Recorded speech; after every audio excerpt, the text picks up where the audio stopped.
actually recording this time. Oh my God, I'm an idiot. This is how we should start the episode for sure. Hi, Vanessa. Hi, Adaam. We are going to do something different. Well, it's not that Not so different. We just did it. We literally just did it, and I forgot to record. So, first of all, you're welcome to Uncertain Things. This is the podcast that you're listening to right now. Mm-hmm. Second of all, are you allowed to say second of all? I heard debates about that. Never mind. I'm not the word police here. Second, both Vanessa and I are very, very tired. This has been a difficult summer. I know that you are not tuning into because you care about our personal travails, but it has been a long summer already, and we're still in freaking June. So we decided to take it easy this week, even though we have a few guests episode recorded and waiting to be released, and they will be released. We decided to have some fun this time and talk about some topics that have been on our mind. And for this purpose, we have invited a friend, flatmate, and spouse of one of your co-hosts, who I'll let you discern of whose. With his help, I make sure to keep Vanessa up at 3 a.m. because I just can't make him agree with me on certain things, and I will not let him sleep until he does. And Vanessa, innocent bystander that she is forced to listen to these arguments. I think at this point you can probably repeat our positions to us, then do the whole duck season, rabbit season routine. At least when it comes to topics that we've repeatedly visited, like cancel culture. I know. I think you overestimate my power of concentration. Especially when you guys are talking at 3 a.m, I am asleep. That's what I am doing. So we decided, instead of bringing one of those fancy pants experts, as we usually do, we decided for today to just jump in and discuss these topics that keep Vanessa up at night in a more personal, intimate way, the way we do with Misha every once in a while, but this time with the person who's a little more Jewish, because we don't have enough Jews on this podcast. So, Zev, hi, how are you? Hi, Adaam. How are you doing? Zev, he is an engineer. He thinks, breathes, eats, and dances like an engineer. Yeah, specifically a programmer. Not that really matters, but engineer is very broad. Yeah, right. Although also whenever something breaks down in our household of the material type, Zev is the only person who knows, including the doorknobs, which do fall off quite often. He works in one of the benighted big tech monstrosities that we like talking about every once in a while. Specific companies shall remain nameless. He's a bona fide programmer, and he just happens to be wrong about almost every single topic. So the topics upon which he's wrong, which we'll cover today, are first, evil, the question of evil and moral relativism. Probably second, cancel culture, because inevitably any dialogue between Zev and myself will devolve into disagreement about cancel culture and its existence or lack thereof. And third would be Zev's deepest passion, which is voting theory, because we, as you may know, live in New York, and New York is now currently experimenting with ranked choice voting. For Zev, fixing the voting system is one of the answers to our oft-asked question, what do we do now? And how do we fix this mess that we're in here in the United States? And for Zev, this is one of the answers. So we'll get into that. I obviously disagree with him. He's obviously wrong. So point number 1 on the agenda, evil. Just getting us started in the right mood. Zev and I spent a few hours last night, not I don't remember if it was the middle of the night, the middle of the day, something hazy. It's summer. I don't know what time is. Talking about a certain politician who shall remain nameless, and I described he shall remain nameless because you know who he is. And I described his actions, or at least some of his attributes, as full, on my definition, evil. And Zev, being one of the orphans of Richard Dawkins, I embarrassed myself calling him Charles Dawkins when we were interviewing Tom Holland. So that's rough. It was rough. Educated by the 4 horsemen of the apocalypse and the new atheist movement, emphasizing rationality and precision of language, and particularly Dawkins and also Carl Sagan, who isn't one of the horsemen, but very much predecessor. Rationality and that sort of stuff. Right, and Zev's birthday present to me was the Demon Haunted World.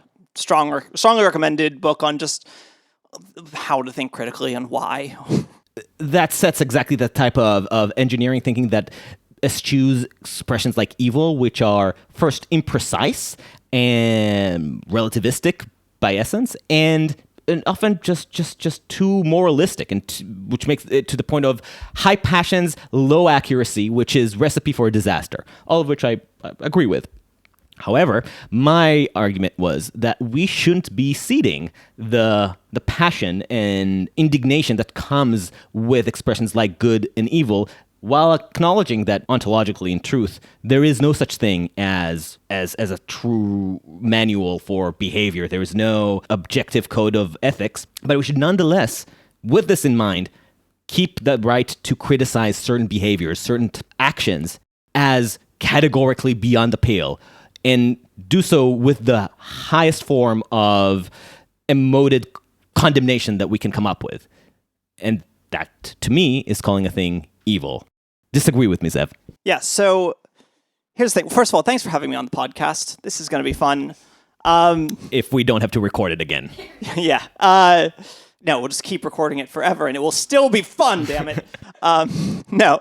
So not only is evil imprecise, but it fundamentally assumes objectivism. And Adaam said we disagree on a lot of things, and while this is true, the reason we disagree on so much is because we love to argue, and we fervently agree on things. We're like, oh, that's not fun to talk about. I don't want to just preach to my own choir. So we find the nits that we disagree on. So we're both moral relativists, but to different extents.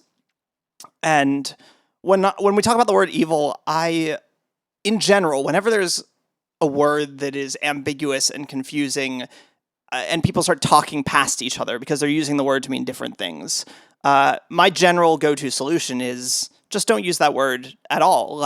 Use a more precise word.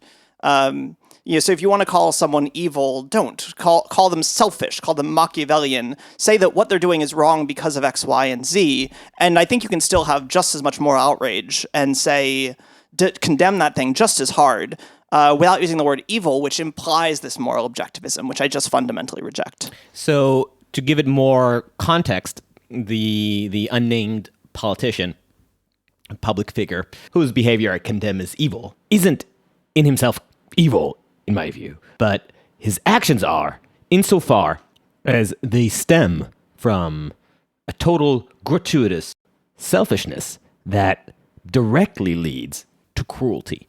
And when I think about it, when I think about somebody who's acting in a utterly gratuitously selfish way, and in doing so inflicts pain and suffering on others without any concern for their well-being, I can't think of another word for this than evil. Now, granted, Zev accused me of being a moral relativist, which to some extent true, because I am thoroughly unconvinced by the possibility of arriving at an objective truth in the field of morality. Moreover, I, as the name of the podcast suggests, believe that we as a species behave better when we accept the nagging and irrevocable uncertainty on issues like ethics. But I, at the same time, with some contradiction, believe firmly that we must conduct ourselves in the real world, in life, as if there is such a thing as objective morality, while constantly mitigating that certainty with the underlying knowledge that there really isn't. And that's a balancing act we just have to live with. If we give too much to one side, we get zealotry. If we give too much ground, and which is what Zev is afraid of, but if we give too much ground to the other, then we get anarchy, we get chaos, we get what Justice Scalia used to describe as we're adrift at sea. And as we loosen our grip because we're too distracted by moral relativism, we create an opening for more wrongs to take place under our watch. And just because we don't have the moral confidence or self-assurance to condemn them as such. Okay, so I did not hear this conversation last night, so I'm coming in fresh, and I don't think I've heard you two have this debate before. So I have a clarifying question for Adaam, because I'm currently leaning towards Zev, but I'm open to be persuaded by Adaam. But my clarifying question, when you were specifically talking about the politician for whom you were calling evil, were you thinking about the impact, the outcomes of his actions. Is that how you're deriving that this person deserves the word evil? The way that I phrased it in that particular case was a balance between the outcome and the intent. Right. The definition you came up with was like selfishness that causes cruelty. So like there is both. It's like the selfishness is the impulse and the cruelty is the outcome. Upon any scale. So scale and specificities are always important, and Zev had a nice rebuttal for this, which I hope he remembers to bring up, because I'm not going to do it for him. But I don't want to give too much credence just to consequentialism or utilitarianism on one side, or deontology and the emphasis on motive on the other. We need to find some balance between them. And I think that's kind of the agreement that we as a society landed on. That's why, for the most part, judgment in courts is meted out based on the results of the action, but we weighed those results based on intent to some extent. Just intent, thought crime in itself is not enough. Cruelty in and of itself isn't enough, and obviously bad intent or selfishness in and of itself isn't enough. But when selfishness, total selfishness, gratuitous selfishness, results in cruelty, I can't imagine something that is more obviously what we as a society understand as evil. Right. So you always run into problems. Trying to define evil is a hairy business, and so I don't fault Adaam for getting it totally wrong. But he made it both too narrow and too broad. It's too broad because if you are truly evil, some evil force puts you and someone else in a pit and says only one of you can leave alive, tosses a dagger down and says figure out which one it is, you will selfishly, unless you're a pacifist, inflict cruelty on the other person out of self-preservation. And I don't think anyone would call that evil. So his definition is too broad. On the other hand, when you talk about like a terrorist or a religious zealot, they're inflicting cruelty, but they're not really doing it out of selfishness. They're doing it because they believe in a greater ideal and they think that they're doing the right thing. So, and I think most people would call that evil. So your definition doesn't work on multiple levels, but that's fair because it was in a drunken conversation, and I'm sure you will refine it over time. The criticism on the side of self-preservation, I don't think that self-preservation is what we mean by selfishness. It is a self-regarding trait, but selfishness has a moral tint to it, a negative moral tint. Self-preservation is almost a moral imperative, and I think you're stretching the idea of selfishness to just mean anything that is driven by a self-regarding desire.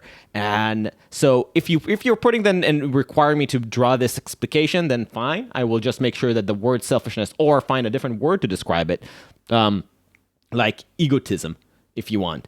So I'm not so convinced that self-preservation is a challenge. Your criticism on the point of zealotry, I do agree with, but that goes back to what I said, that we cannot support total certainty. Trying to salvage the word evil doesn't necessarily mean a belief in moral conviction. As I said before, my desire to bring back the usage, or to rehabilitate the usage of the word evil, is predicated on first accepting that underlying our moral philosophy is a total abyss of nothing, that there's no foundation, no real foundation, and therefore we should never be too confident or too certain about our moral verdicts. But despite of this gaping abyss, we can't live in a society if we don't build castles of moral thought on top of this abyss, and we need to build them as if we do have a foundation. We're basically Wile E. Coyote when he's running on air. And it must never look down because he will fall. But as long as he doesn't look down, he can keep running. So that's where we are, as far as I say it with moral philosophy. But we need to keep running.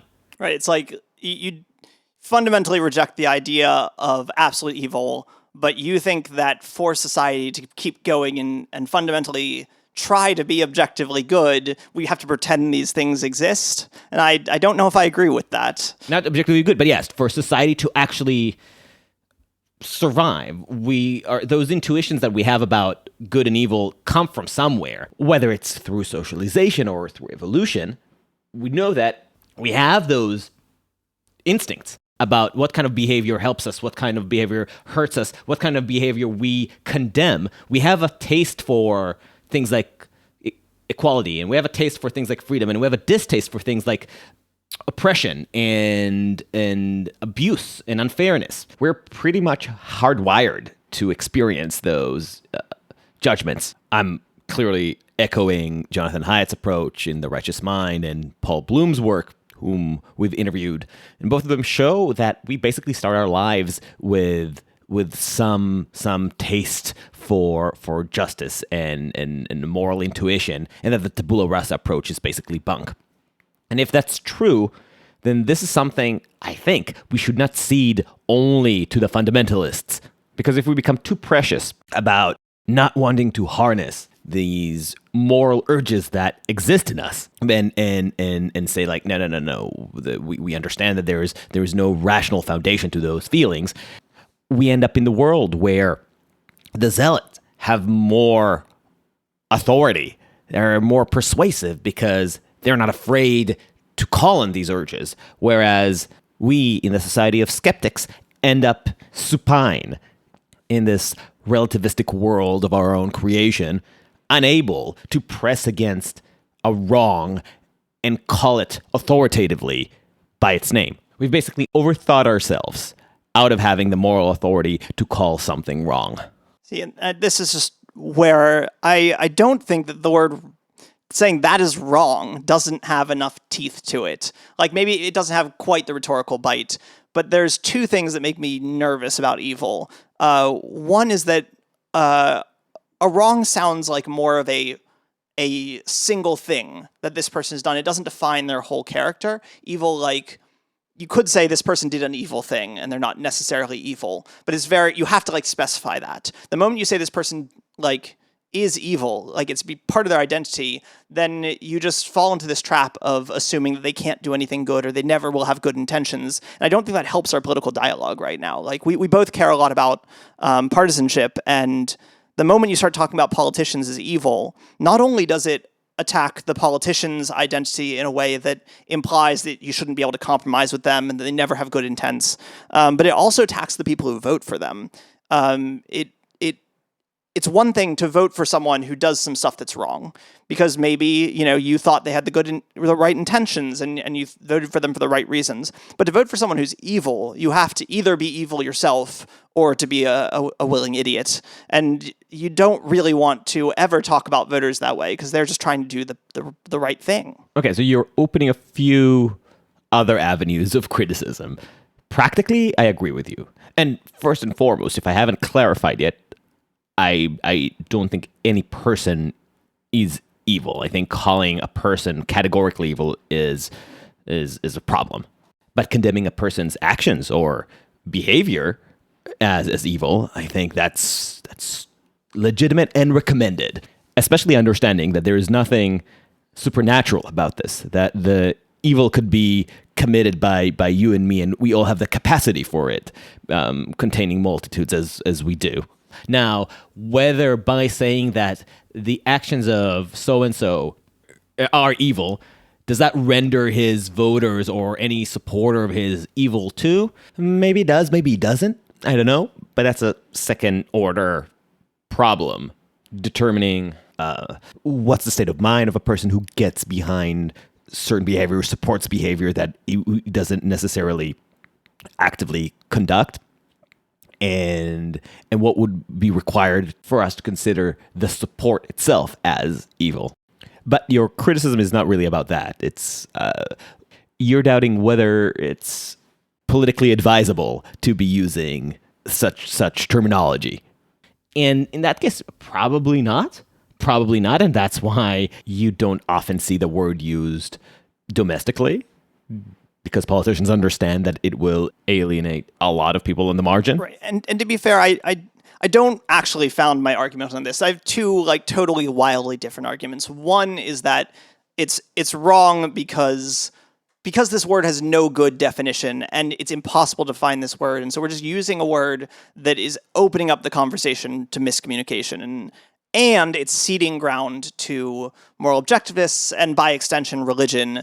This is a totally separate argument. And so I want to keep them separate. It's like politically, it's not great, especially in our divided nation right now.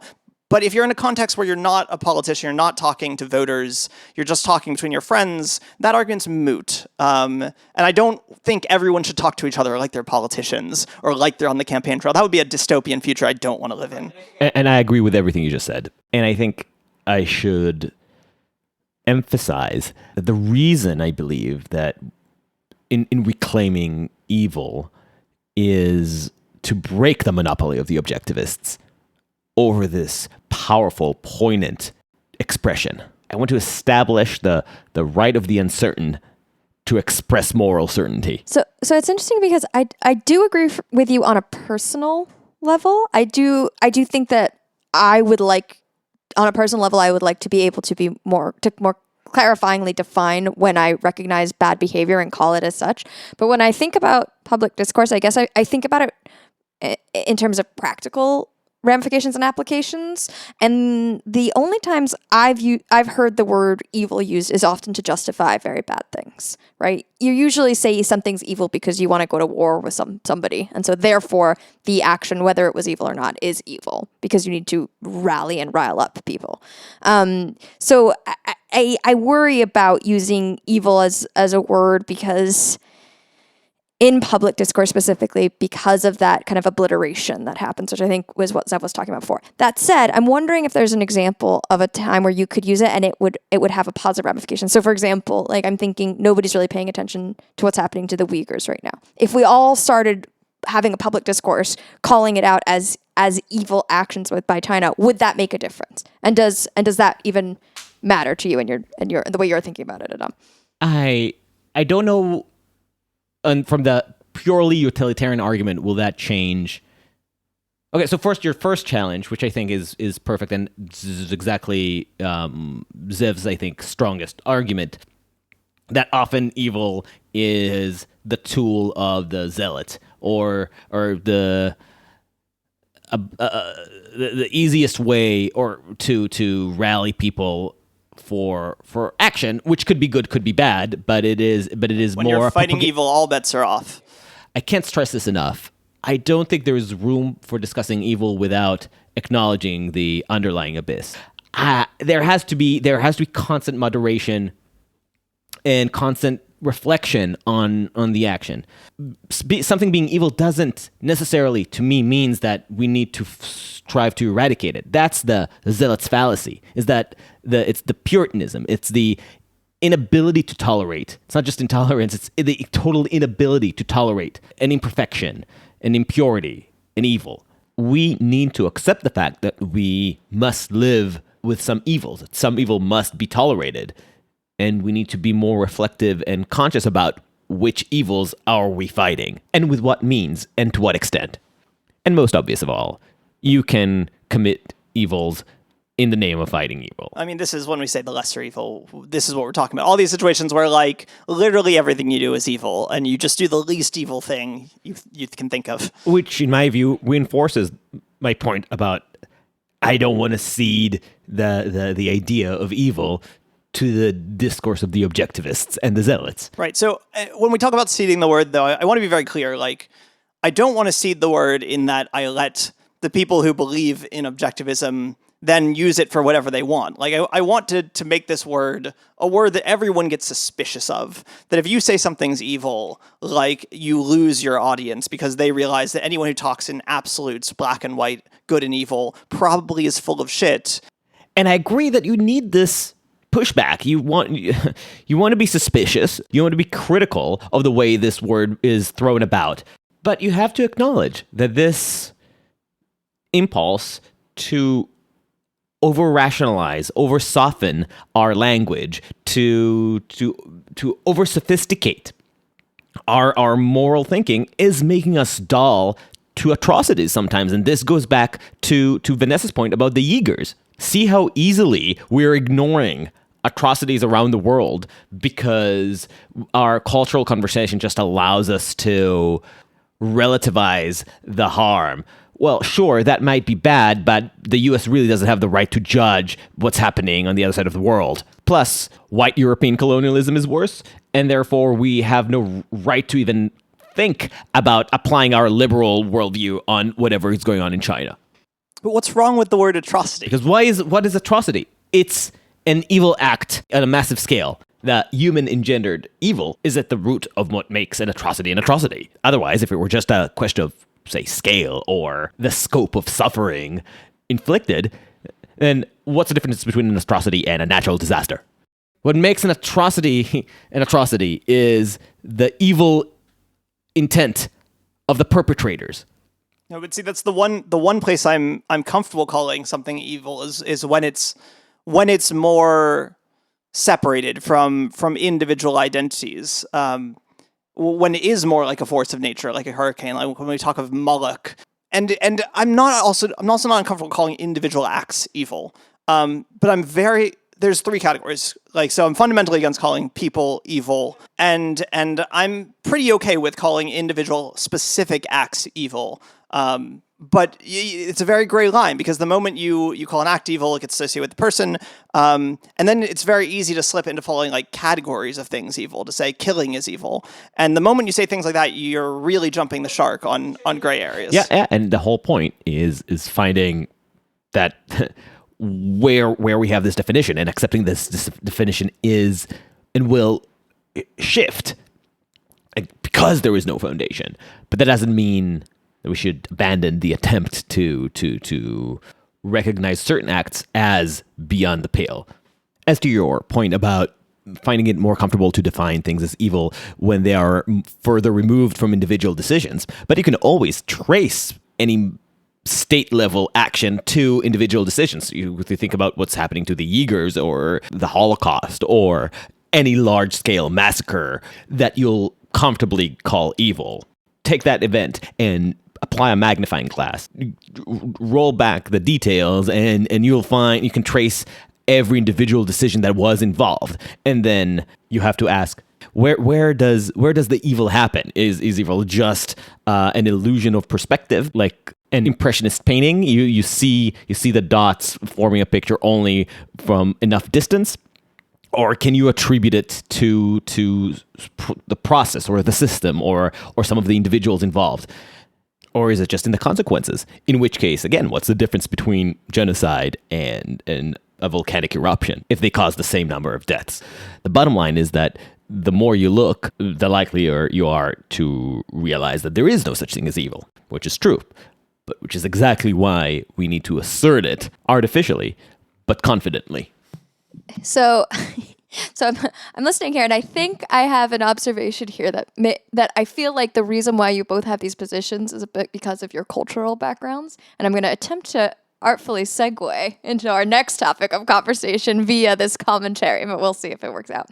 But I think that because Zev grew up in a part of the country that is very imbued with religion and perhaps black and white language around good and evil, he has come to the conclusion that it is more harmful to wield this kind of language. And I think Adaam, being raised in an intellectual, anti-religious household, you're probably overexposed to the the drawbacks of being so relativistic in your language that you never condemn anything, and therefore nothing is and there's no meaningful ramifications. I feel like these two influences have resulted in your ideological positions on this word, which you can push back on me if you like, but I do think this brings us into the cancel culture conversation as well. I just want to remind Vanessa and listeners that I grew up in a city that was rife with religious zealotry, in a country that was rife with nationalism and lots of moral binaries that I rejected and despised. I lived through wars conducted in the name of good and evil and seen the sacrifice that they told. So I don't think I'm insensitive or blind to the darkness that comes with this language. Yeah, I guess the crux of my argument is Adaam seems to imply that we can't really fundamentally reject an idea without calling it evil, or at least that calling it evil makes it easier to fundamentally reject an idea. And I think that's the wrong stance to take. It's not about easy. I believe that there are circumstances in which to not apply the harshest condemnation in our arsenal is a type of moral dereliction. Right. Well, I mean, I think we agree that we should condemn and reject things like genocide. Really going out on a limb here. I know, right? But you don't need to call it evil to do that. And that's, I think, where we fundamentally disagree. I think you can say that is the opposite of the society we're trying to build. I always think about trying to get to what version of society we want. The opposite of the society we're trying to build is certainly not the harshest term that we can condemn something with. Evil to me is the bad guy that is in every video game that is maybe Nazis, but it's whoever you shoot. Stormtroopers. Whatever stereotype America is fighting at a particular moment. It's the faceless villains that you can shoot without feeling any guilt because they're evil. Right. This is what I reject. And I think you can say these people are committing genocide, and that's so much more nuanced and fundamentally useful. I don't think that's necessarily more nuanced, but it's never about diminishing the person's humanity. It's the worst literature is the literature that depicts Nazis as these non-human agents of evil, and even calling them agents is too much because they couldn't help but be cogs in the evil machine or whatever, and that defeats the whole point in my view. It's an absolute immoral perspective, and if anything, that it's the opposite of what I'm advocating for, because part of the power of the word is that it delineates a line of acceptable behavior in society and to nudge people to exist within it. In other words, have a concept of evil so you can have a concept of shame.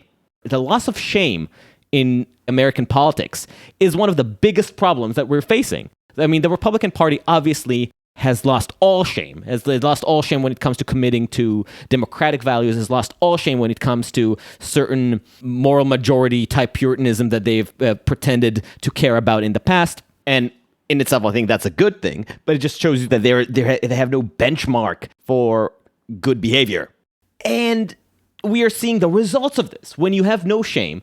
And on the other hand, the problems with the Democratic Party is that it's not exactly a loss of shame so much as it's just a total incoherence that is born out of moral relativism. They have the idea of evil only as embodied by maybe America or the West, but just having a villain that you can blame for everything does not a theory of evil make.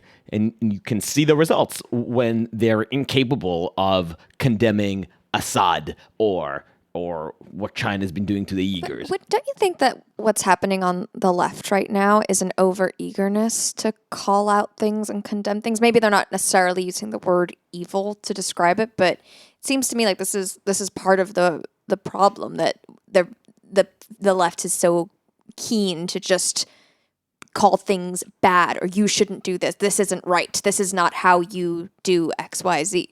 But without any real coherence. So you get the violence and superficiality of zealotry without any constructive, meaningful moral theory. Mm-hmm. Yeah, and we've talked about this a little bit. It's something we've thought about last year, and we've brought up, I think, with our conversation with Batya Ungar-Sargon as well. But I do want to get back to this idea of cancel culture and why it's a continuous debate between the two of you, because I don't think we've necessarily set up for the listeners what the heck, what are the points of discussion here. And I think, I mean, if I've absorbed it at all from osmosis, I believe it's Adaam says cancel culture is a really, really bad thing, and Zev says, it could be worse. Yeah, So I want to say, like, my views have evolved over time, and I encourage everyone to evolve their views over time. I really, really hate that we live in a society where, like, if someone flip-flops on their idea, they're seen as, like, a lesser being. It's like, God, no, if your ideas have never changed, that makes me very deeply concerned about you as a person. Right. This idea that when you find a politician, it's like, oh my God, he doesn't say the same thing he said 20 years ago. Oh, what a hypocrite. No, it means he has grown over the past 20 years. I mean, sure, it could be the influence of dark money, but it could also be that 20 He years could have have gotten passed. more evil. He could have gotten more evil, right? When we started talking about cancel culture, I came from more of a liberal bubble view that I'd seen all the ways people to use the term cancel culture as just like a meaningless attack on reasonable things, that it was a battle cry to reject something and to get people to ignore like nuance. And then started talking to Adaam, and now I have a slightly more moderate view here. I don't think it doesn't exist, but I still reject that it's like a crisis. I don't think it's one of the most important issues we face in our culture today. I mean, okay, then to be fair, I think sometimes when we got into our late night arguments, I needed to emphasize the dangers of it because I do think it's a real problem. But of course, perspective. There are way worse atrocities happening around the world, and in this country as well. Right. If we were to rank our problems, the number I would put on cancel culture is way higher. And by I mean, yeah, like number 23 or something is what I'd call it. You might call it 9 or 10. I don't know. If you wanted to rank choice vote them, for example. Yeah. Right. So given accepting that a lot of people on the right taken the cause of cancel culture and critical race theory and have turned it into their winning ticket because it gets people really, really angry. But the reason people are getting angry is because there is something there. And that something is, if you take out all the packaging, all the panic packaging of Fox News, it's a story of how the left has receded from its commitment to liberal values. So, and it's not an aesthetic commitment. It's the foundation of democratic interaction. It's the foundation of the scientific system. It's the foundation of so many things that we cherish in what we call the modern world. They rely on these freedoms of expression, communication, and of being wrong, and of being on the wrong side, and of not falling behind an orthodoxy. You can't have science. You can't have what we consider progress. You can't have a modern democratic society if you are not allowed to defy orthodoxy, whether you're right or wrong. It's worth even going back for a second to our evil debate, because the assumption of there being no ultimate authority to define what's right, what's wrong, what's true, what's false, which is the heart of liberal sciences, is also fundamental to my advocacy for bringing back the word evil. I want to be able to debate what evil is and that there is such a thing with the acknowledgement that there is no ultimate authority to ascribe it. But what's happening now in our public discussion, and this is, in certain ways, it's more dominant on the left, but it's certainly not a left-exclusive problem, is there's a desire to retain the moral certainty, but without any of the underpinning liberal assumption that you can't really have an authority in deciding anything. And one of the first things to go when you have this hyper one-dimensional moralistic view is to force out the dissenting opinions, because they don't follow the paradigm, because they stand in the way of your vision for moral progress. And that is fundamentally what's at work for cancel culture, that I would assume that anybody who defends sciences, anybody who wants to see a world that is more self-critical, would see immediately the danger in such a cultural pathology. But also, when we were talking about your concern about moral zealots, remember that the origin of free speech, the reason that it was enshrined in such a unique way in the American Constitution is, it's not because God revealed himself to the founding fathers and told them, first among the amendments, free speech shall be. But because the founding was, as you know, a lot of the smarter versions of critical race theory and critical legal theory will tell you, and as should be obvious, is the product of its time. In its time, there was a lot of racism, there was a lot of bigotry, there was a lot of commercial abuse and colonialism and many of the bad things that we rightly condemn today. But also, there was, importantly, backlash against the sectarian civil war of religion, which was taking place in Europe. Europe has seen the aftermath of of Reformation as an endless spiral of religious sects fighting each other over ultimate doctrinal authority and killing anybody who disagrees with them. And what the intellectual revolution that came against that was the embrace of free speech and pluralism, which basically said, we're going to accept your right to be wrong, and we're just not going to kill you for it. And the state is not going to kill you no matter how stupid or repugnant your ideas are. And we've collectively decided to go with a let's not kill each other for stupid ideas option. And then what began as a useful compromise to avoid constant slaughter also served as a path towards a much better view of society in which people don't necessarily have an authority over what's right or true. And that truth and justice are determined not by coercion and threat of violence or threat of repercussion, but through democratic discussion. Pretty cool revolutionary stuff that contemporary illiberals and illiberals throughout the centuries look at and say, yeah, that's cute, but I think I'm going to go with the killing everybody who disagrees with me approach, or at least, shutting them up. So the regression is not new, but what's so uniquely egregious when it comes from the left is that the party that pretends to be about diversity is rejecting the one tenet that has allowed America to become the diverse place that it is, which is we will hear you out without killing you. So I agree with so much with so many of your points, because I do think that being able to speak your mind is fundamentally so important to everything about the society we want to live in here in America. The place where it gets hairy, though, is that what I think that a lot of the place that a lot of these people are coming from is that they want to ensure that everyone has a seat at the table. They think that voices have been silenced, not through the means that we normally think of as someone being forced to not talk, but that they haven't been even given the seat at the table in the first place, so that there was no chance for them to be told not to talk at all. And what they're trying to do seems to be to change the rules a little bit, so these people who have been pushed out of the conversation can now have a seat at the table, and then we get some new dialogue. But the unfortunate reality is that people push each other away.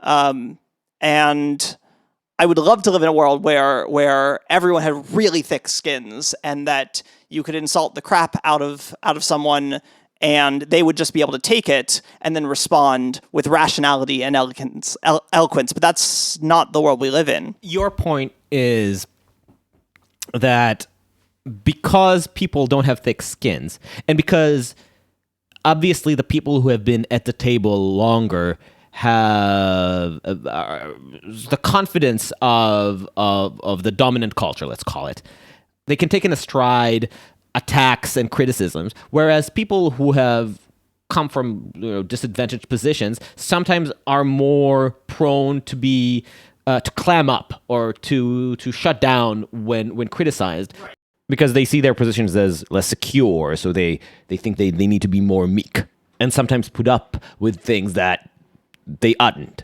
Right, and because there's a lot of implicit pressure on them. To be a little bit more specific, say women in tech is something that I see in my day-to-day life as not matching the population at all, and not matching the number of women I know who are good at math and good at science, but they're going into biosciences and other things, and they're staying away from computer science. And a large part of it is because that computer science has been such of a boys' club, and women have been so easily dismissed that they've, maybe joined a computer club and then been weirded out by the way that the guys in the computer club act towards them, and then they choose a different field.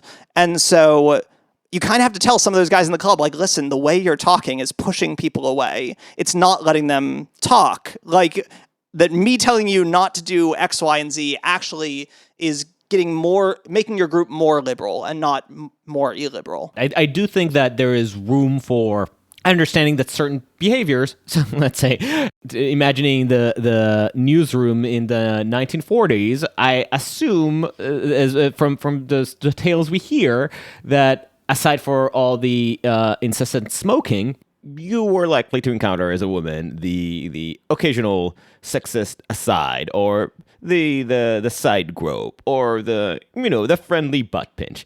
Something that you needed to learn to deal with. So yeah, sometimes you need to evolve your practices in a way that doesn't effectively marginalize people. Right, like I don't want to live in a world where the occasional butt pinch is freedom of speech, you know? Yeah. And to be fair, I think that maybe we have gone a little bit too far in some of our things, but my model of the world, which is not guaranteed to be right and is a dangerous one, is that the needle sort of swings back and forth, that we don't just calibrate correctly on this is the right thing, that to find the right thing to do as society, we have to go a little bit too far in one direction, then swing a little bit too far in the other direction, and we trust the voters to recognize, no, that's too far, and pull it back. And that works really well when our voting demographic is sort of unified around the center. What's scary right now is we have this sort of bimodal area where you have the left on one side and the right on the other side, and they're completely getting siloed off, further and further apart. And this is where it becomes catastrophic, because both sides start calling each other evil, and then society collapses because you have a civil war or whatever. I don't think we're anywhere near that. I just realized that I think you've made unintentionally a more interesting point for reclaiming evil, that we need to find the evil that we both agree on. Yes, and we as a society, in America at least, but I think many places in the world are very divided right now, don't have a shared narrative of what evil is. Yeah, and I think that is maybe the real problem that I'm reacting to. But where you're wrong, aside for your swinging needle metaphor, which I see no reason to believe that it ends up calibrating towards the center, but that's almost a metaphysical disagreement. I think you're reacting... This intuition for you is based on us being born into a liberal society that tends to drive itself towards a moderate center. I don't see any reason to believe that this will necessarily go on this way. The liberal society that has created that vision is a blip in world history, and there is no reason to believe that the needle won't break hard in one direction. But to go back to the fundamental point about cancel culture or the violent defense of free speech. We originally wanted to have this discussion on the pod because our friend Ken and previous guest Ken Goshen kept asking for us to hash this issue out. But unfortunately for him, the entertainment value has decreased because we have, at this point, clarified a lot of our disagreements and I think come closer to understanding each other. But still, the bottom line is, when it comes to having to prioritize, are we spending all our social currency to make sure that people don't feel uncomfortable so that they have a bigger place in the debate, which is an important value in and of itself? Or are we spending it on making sure that anyone can have a say? When it becomes a zero-sum game between those two things, I don't think it has to be, but I think it is presented this way. And when it becomes a zero-sum game, it is the latter that has to win, in my view. Yeah, I do think that at the end of the day, when you make a decision, it can't be about people's feelings. It has to be about the facts. No, yeah, but this goes to a place where we more easily agree. Right. The problem is when you're disputing how to interpret the data or how to get the data or what the data really is and what is really telling you. And when we're talking about fields like social sciences or moral philosophy for that matter, and especially when we're talking about social interactions, data becomes less relevant. But that does not change my commitment to free expression. Now, previously you mentioned voting, and I do want to emphasize that I am not talking about the law when we're talking about free expression, because I think these problems, these tensions are less legalistic. I think there is very little debate that in terms of a legal system, the U.S. still has one of the most robust defenses for free expression. And our upcoming guest, who is a legal expert, will, I think, vouch for that. The problem that we're talking about is that people, both on the right and the left, and can't emphasize this enough, cancel culture is a bipartisan problem, just different flavors. The problem is that we have a growing comfort among our populace with harming people because of their expressed opinions, values, ideas, and whatever other kind of social infraction. We have all become the prissy suburbanites, constantly looking through the window to see what our neighbors are doing so that we can call them out on it and lead the choir in hate, derision, and calls for ostracism. And consequently, everybody is now so politically minded in the worst possible way that they are rethinking, rewriting what they're going to say, second-guessing themselves, recalibrating how they comport themselves publicly. This is not how you encourage creativity and openness and tolerance and debate and criticism in a society. This is certainly not how you get science. This is how you get decay. So yeah, I definitely have mixed feelings here. I don't think either extreme is right. But I do want to say that I definitely agree with you that when you have too much word policing, especially when the rules shift too quickly, that excludes people from the table because many working class people or rich people don't want to be keeping up with what the latest lingo is, and it's bullshit. They shouldn't have to just be respectful of each other. And so when people take too much offense because you're not using the most up-to-date lingo, they're part of the problem too. And this goes back to what I said earlier. Like in the ideal world, we're all more thick-skinned, that when someone says something wrong-headed, we don't let ourselves get pushed out of the table. And yes, that enables them to keep saying the wrong-headed thing, but we want to live in a world where everyone can voice their opinions, and then the good opinions win out through free debate. I will repeat that that's not the world we live in. So we have to find this right balance of how can we give people the most freedom of speech we can and the least word policing rules we can get away with without pushing groups of people away from the table. I personally don't think that word policing of any kind is actually going to get you there. If anything, it's going to teach you the opposite. It's going to teach you to rely on people telling other people, the people who disagree with you, to shut up in order for you to cover the place for yourself. I think it is fundamentally illiberal, but besides that, I'm also not convinced that this is truly and genuinely what a lot of the people making those rapid changes to language are trying to do. I think often it is a way for people to mark their trade, and it just operates as a shibboleth for social and educational status. And, I also just find it incredibly condescending to think that people, just because they come from a marginalized group, can't fight for their own seats at the table, to use your cliche, without the help and beneficence of the hegemonic culture. And in the long run, all you've done is establish a new kind of patronage between the marginalized and those in power, on whose kindness and constant policing of expression the inclusion of the marginalized depends. But even if you somehow reject all these objections, the fundamental problem remains. You cannot have a liberal society without an unwavering commitment to freedom of expression.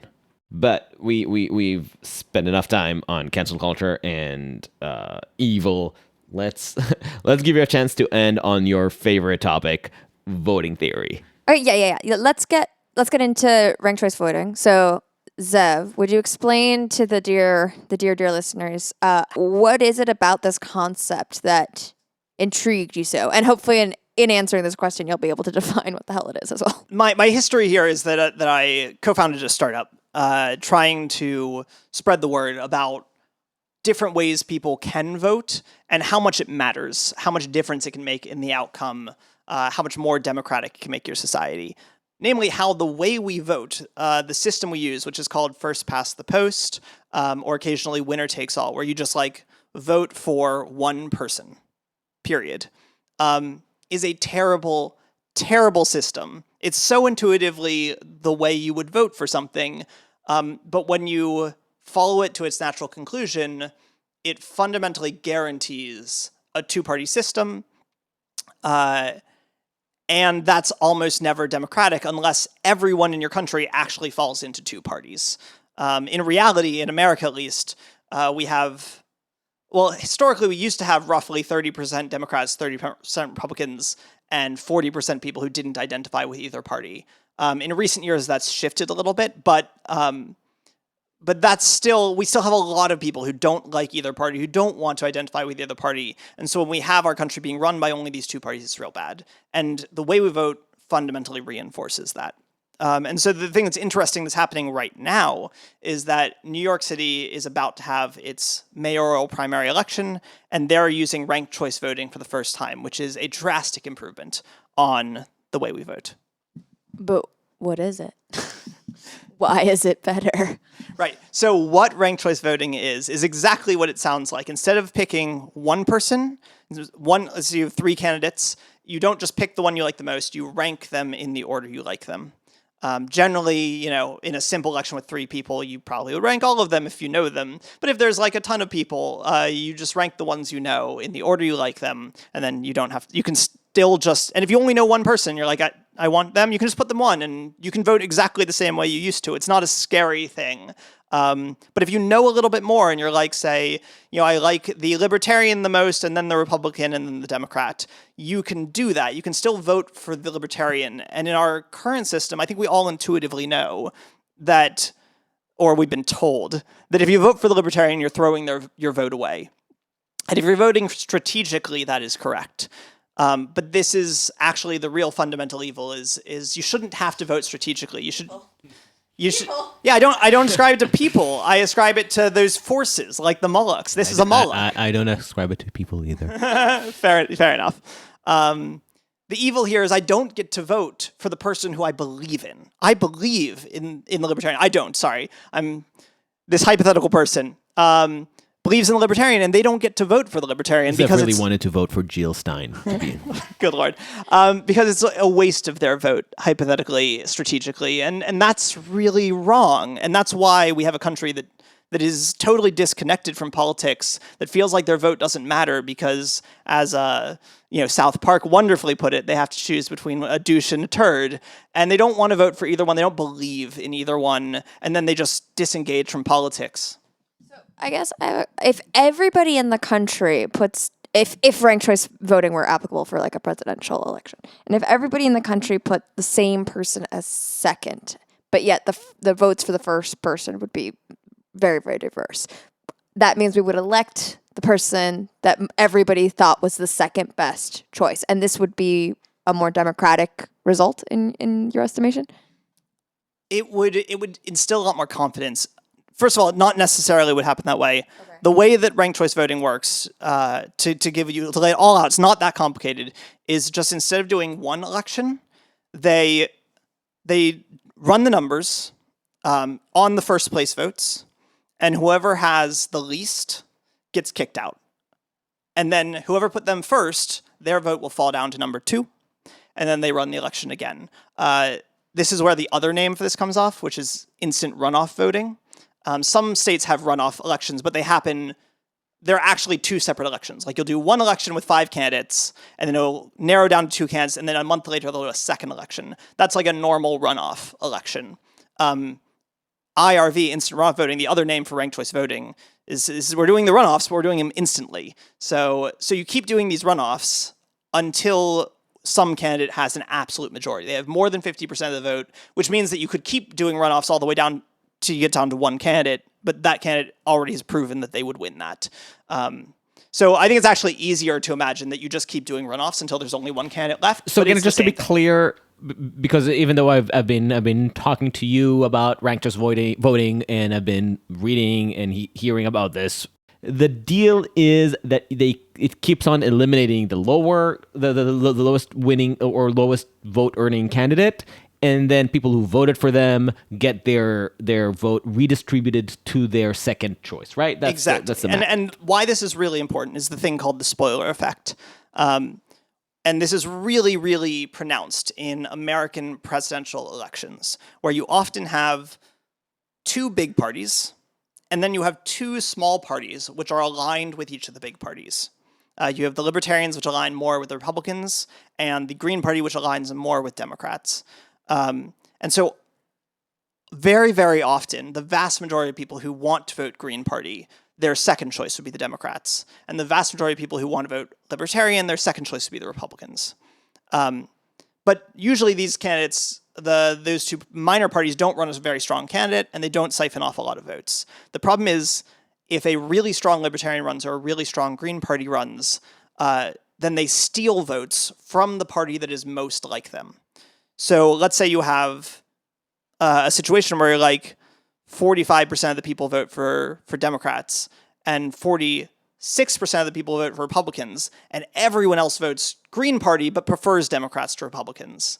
Then Democrats would lose that election and Green Party would lose that election and Republicans would win, but 54% of the population wanted Democrats to win, basically. Would have preferred Democrats to win to Republicans. And this is where ranked choice voting really shines, because it means more than 50% of the population will be ultimately happy with the results of the election under ranked choice, and more than 50% of the population will be unhappy in the way we vote today. To people who are not familiar with the psychology of voting in the US, the party that loses blames it or at least seeks a path to blame it on the third party candidate. So I remember specifically working at CNN in the immediate aftermath of Trump's election.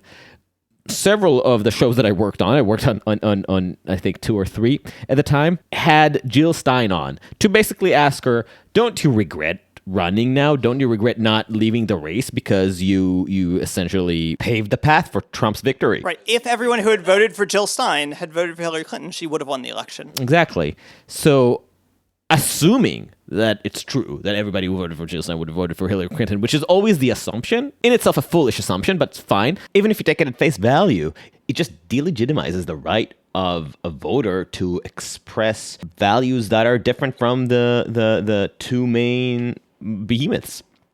And obviously, Green and Libertarian are vastly different ideologically from Democrat and Republican. But it's very easy to see how our current voting system makes it very easy to shame and guilt the spoiler voter. Yeah. This is my mom voted for Nader back in the day, and to this day I think she feels guilty for Bush. Yeah, she feels guilty about that. She I think I remember her saying like, "Oh man, I really regret doing that." Yeah, this isn't just academic, and it isn't just Jill Stein. Nader and Ross Perot, I think, are the two historical most ironclad examples. Because even if you don't assume blindly that all the people who voted for Nader, would have voted against Bush, even if you give them a very conservative estimate on the number of people that would swing each way, it still affected the election to the point that we had a different president for 4 whole years, and then Bush won a re-election, which may have not happened the same way with. So it affected American politics and by extension international politics for 8 years because of our shitty voting system. I'm curious now, what are the lobbies at play, the political influences that have convinced New York to give this a go? Because I'm just a little bit cynical, because clearly there's going to be winners and losers in every type of system. So who are the ones that are pushing for ranked choice, and should we be cynical or skeptical about them? I mean, you should always be cynical or skeptical about where a push comes from. But if the idea is fundamentally a drastic improvement on the system, it doesn't matter. I'm personally not enshrined enough into New York politics to know who the players were that thought they would benefit from this and who thought they wouldn't. But these things tend to be short term. There's certain policies that it's sort of obvious that they'll help one side or the other in the American system. Ranked choice voting isn't one of those things. And generally, almost all of the better systems of voting, because I should be clear, as much as ranked choice voting is a drastic improvement over first past the post, it's not perfect. And if I could wave a magic wand and pick a new voting system, it's not the one I would pick. And it's not the one almost any serious voting theorist would pick. But everyone agrees that first past the post is the worst. And if we do anything else, it's better. So I honestly don't care who was pushing it.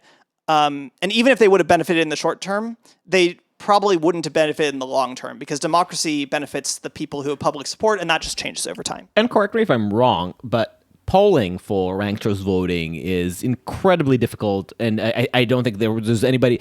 I mean, considering just how miserable pollsters have performed in 2016 and even in 2020, they certainly are not geared for assessing ranked choice voting, right? So even groups and candidates that think that they're going to be the main beneficiaries of this system don't know it yet. Right. And this didn't happen through legislature. So this wasn't like one party was in power and they figured we can cement our power by doing this. This was like activists made this a ballot initiative and then the people supported it. I have a question about this idea of like expertise and I guess human psychology when it comes to voting. My next point. Great.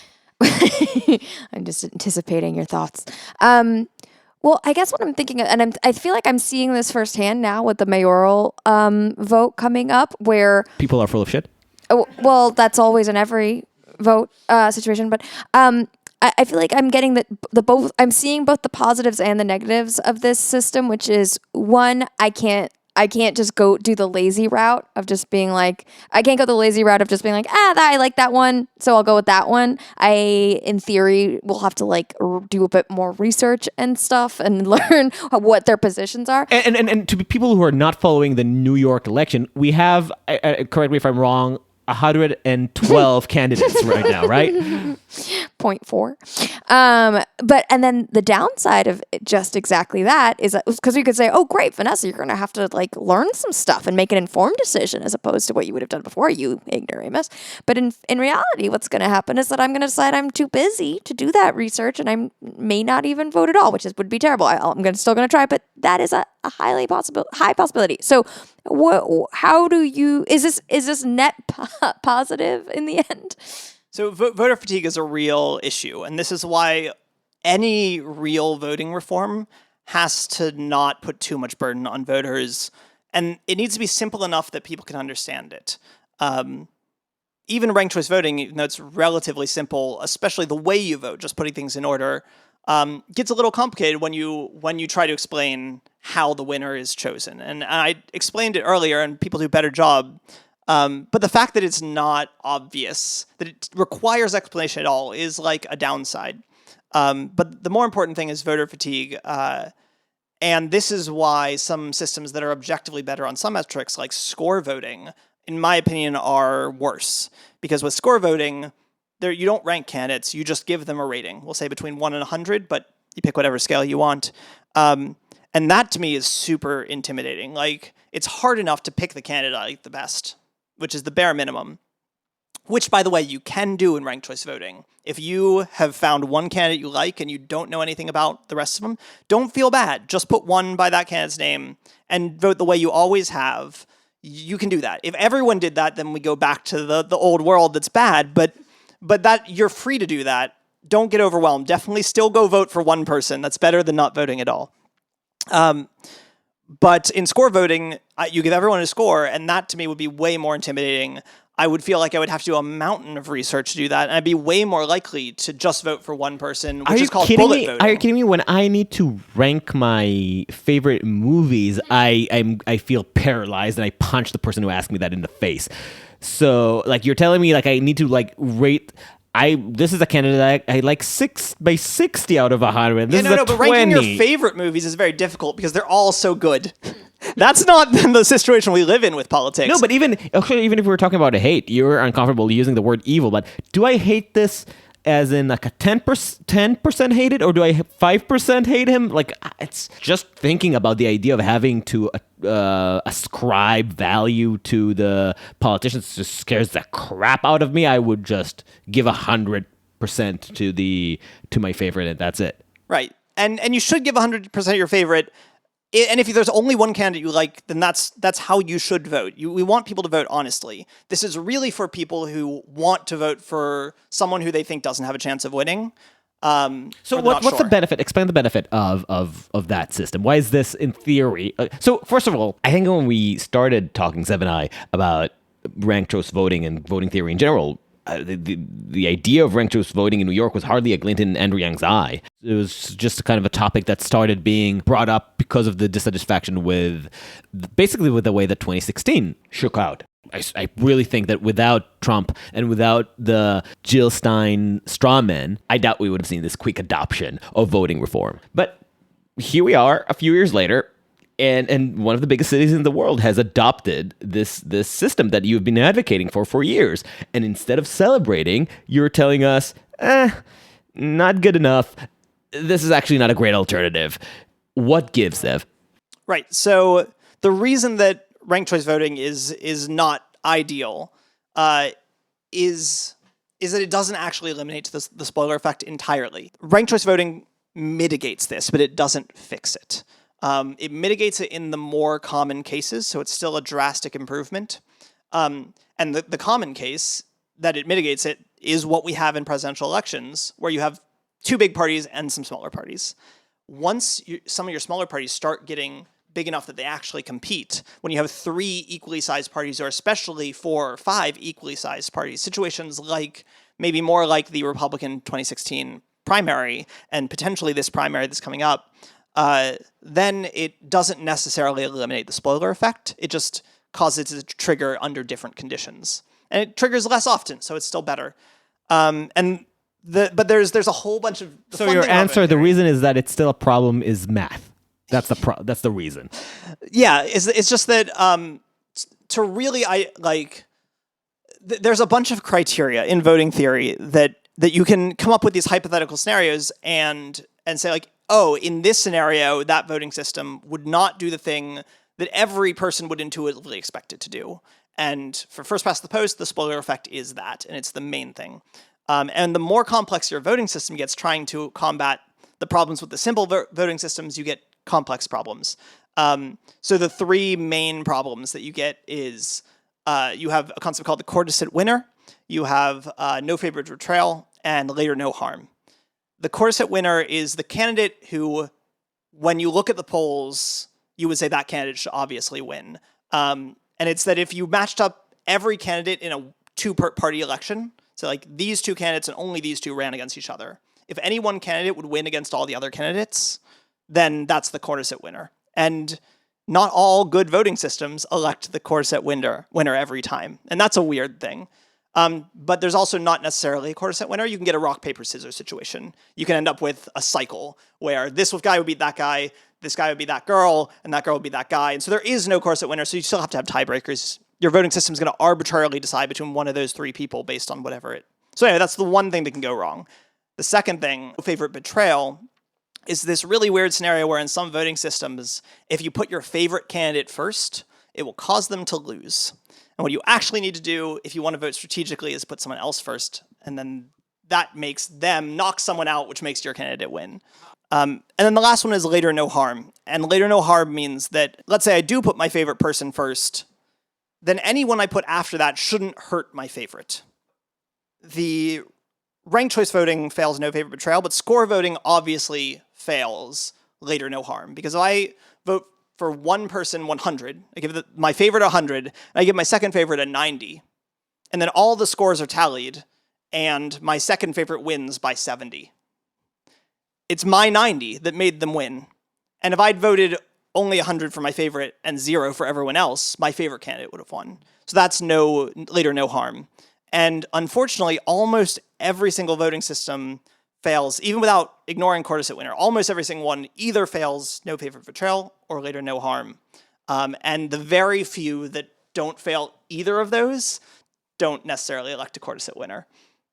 So like there is no fundamentally right voting theory when you try to say like, let's eliminate all of the edge cases that are weird. The best you can do is say, let's look at voter preference and then look at the outcome and see how closely it aligns with voter preference. And when it comes to that, what you're looking for is proportional representation, that everyone feels like they're represented and that the proportions of people representing them match the proportions of the population.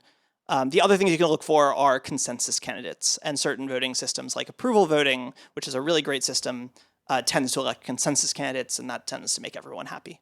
Approval voting? Yeah, approval voting is actually the simplest alternative to first past the post, where you don't rank people, you don't give them scores, you just say, you still just check the box next to people. You can just check more than one.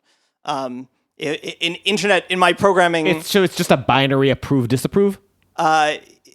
you check multiple. Like in when you fill out a form, when there's the circles, that means you can only select one. And when there's the boxes that you can check, it means you can check more than one. This is the boxes you can check. That's what approval voting is. And which one is your favorite? Ooh. So my favorite's actually 3-2-1 voting, Oh God. which fails all the criteria, but it mitigates them all really well. But more research needs to be done there. If I could wave a wand today, I didn't realize there's such a thing as the voting pervert, but that's what you are, Zev. Yep. If I could wave a wand and change America today, and in the way I think would work the best and not confuse people the most, approval voting is what I would go for. Which voting system would fix cancel culture? Well, like I said, approval voting selects the consensus candidate, and I think that's what we need in this moment. I don't necessarily think that the consensus candidate is always the best candidate. You have this dystopian future where we just elect white bread candidates who don't defend anyone, and so everyone approves of them. They're not divisive candidates. Approval voting would not have worked well for people like Donald Trump or people like Bernie Sanders who really rally a lot of people on one side but really scare a lot of people on the other side. But do we really want a bunch of a bunch of Jeb Bushes, a bunch of or Joe Bidens? Like, do we want everyone to be Joe Biden? Like, in this moment, I think a candidate that doesn't scare people off is great because it unpolarizes us to an extent. But you need moderation in that too. How do you calculate an approval voting, by the way? How do you do them? It's just who got the most approvals? Yeah, that's entirely it. Approval is great because it's the simplest one to explain to everyone. It's a very less overhead. It's actually great. Like, why aren't we doing this? This makes so much sense. We should. Why? The one thing that I say that Where's the problem there? the reason that I think some people would prefer ranked choice to approval is that, especially when you have two candidates, going back to the common case in American politics, where it's like, I really want to vote for the Libertarian, I really believe in the Libertarian, and I wouldn't mind if the Republican won. You might not want to rank them the same because you want to express on your ballot that you prefer one over the other. And approval voting doesn't give you that freedom. So then it's like, but I don't approve of this one as much as I approve of that one. There's different levels of approval here, and it might cause someone to bullet vote again, which means only voting for one candidate, voting the way we always used to vote and still do vote in many states. And so you want to disincentivize people from voting. You want to way. reserve the right to hate someone. You want to reserve the right to say, I like you, all right, but I don't love you. It's weird. But in practice, I think that there's also, to answer your question more directly, how do you aggregate these? There's actually a really great thing about approval voting where you can aggregate these votes independently of each other. So every district can count the number of approvals for each candidate, just like we do today, and then they only send those totals into a centralized office. One of the really unfortunate things of ranked choice voting is you cannot do that. You can't do your runoffs at the district level. They have to be all centralized, which makes those systems a little bit more easy to compromise. If you're a voting security nerd, first past the post doesn't have this problem, and ranked choice does. You could argue that ranked choice is worse in that sense. But if that's your argument, you should use approval voting because it doesn't have this problem. We didn't touch it with a poll. The cybersecurity, which is a big issue. Not just cybersecurity, it's also Venezuela and Italy sending boatloads of ballots to get Biden elected. Oh, you have no idea what I'm talking about. Your precious bubble has spared you the madness of QAnon. Well, we'll have to get to cybersecurity and voting security another time. I actually have a few guests on my sites. We'll see. We have a number of great guests coming up. We'll release them throughout our vacation and after. And thank you, Zev. Thanks, Thank you, Adaam and Vanessa. This is fun. And thank you for listening to Uncertain Things. Follow us on uncertain.substack.com or wherever you get your podcasts. We are Uncertain Pod on the social media. Share us with your friends and enemies. And if you're feeling generous, give us a 5-star review on Apple Podcasts. And until next time, stay sane.